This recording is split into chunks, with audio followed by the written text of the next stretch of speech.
Introduction to Self-Consciousness. We, as humans, often make life harder for ourselves than it needs to be. We do this by clinging to rigid ideas and moral standards, and by refusing to accept that we're simply imperfect humans with both good and bad qualities, all trying to meet our own needs. Pretending we're always ideal instead of owning our flaws doesn't actually change who we are. In fact, by putting on a show of constant virtue or acting shocked at other people's sins, we block our own growth and never fully develop our abilities. Some people say it's lucky we can't read each other's minds, because the truth might be upsetting. But what's really so shameful about our private thoughts? They're just our own desires, all wanting happiness and fulfillment. These instincts can only be met in healthy ways if we adapt them to the real world and the social groups we live in.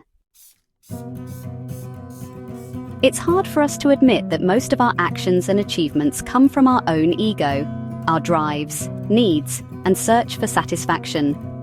But if we ignore these inner drives, we risk hurting ourselves in the long run. We also have ethical and moral teachings that warn us not to be too selfish. And of course, we can't just ignore other people's needs. Still, throughout history, people have only partly learned these lessons. We cling to a belief that striving for our own goals is somehow shameful, but that hasn't stopped us from acting in ego-driven ways. Much like our attitude towards sexuality, trying to label this powerful force as bad doesn't destroy it. It just twists it into harmful shapes. We can't escape our basic instincts without damaging ourselves. Our challenge is to recognize our place in life's larger flow and use our intelligence to handle it well.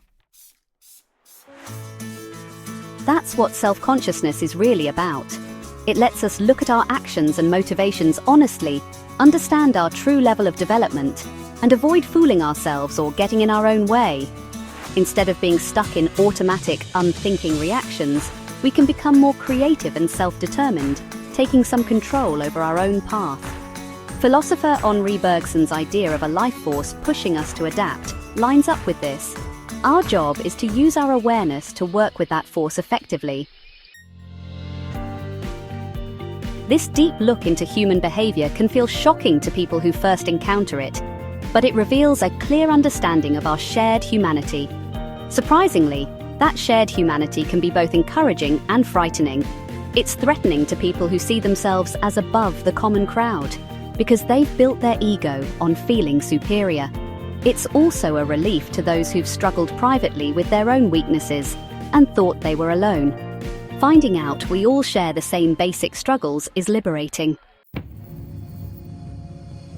Other people fear it because their own coping strategies, like rigid self-control or certain symptoms, give them a sense of protection. They worry that exploring their true feelings might leave them defenseless.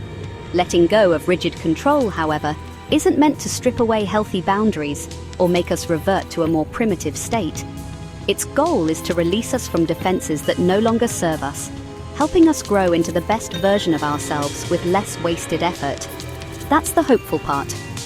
Once we understand our basic drives and unconscious motives, we can steer them into more useful, socially positive directions.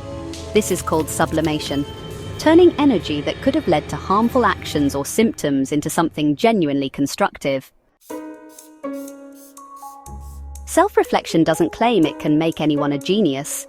The point is to remove barriers that keep us from developing as fully as we can. It helps each of us find the level we naturally belong at and shows us how to face life's challenges, whether we're dealing with serious issues or just everyday conflicts. This idea isn't entirely new.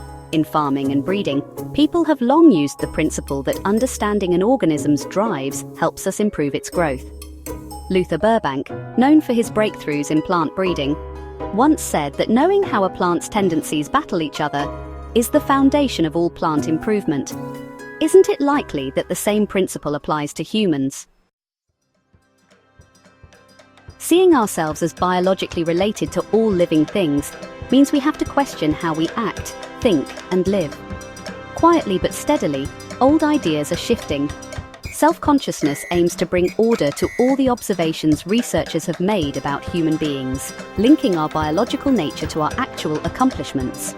It suggests there's real potential for us to improve our health, happiness, and what we can achieve.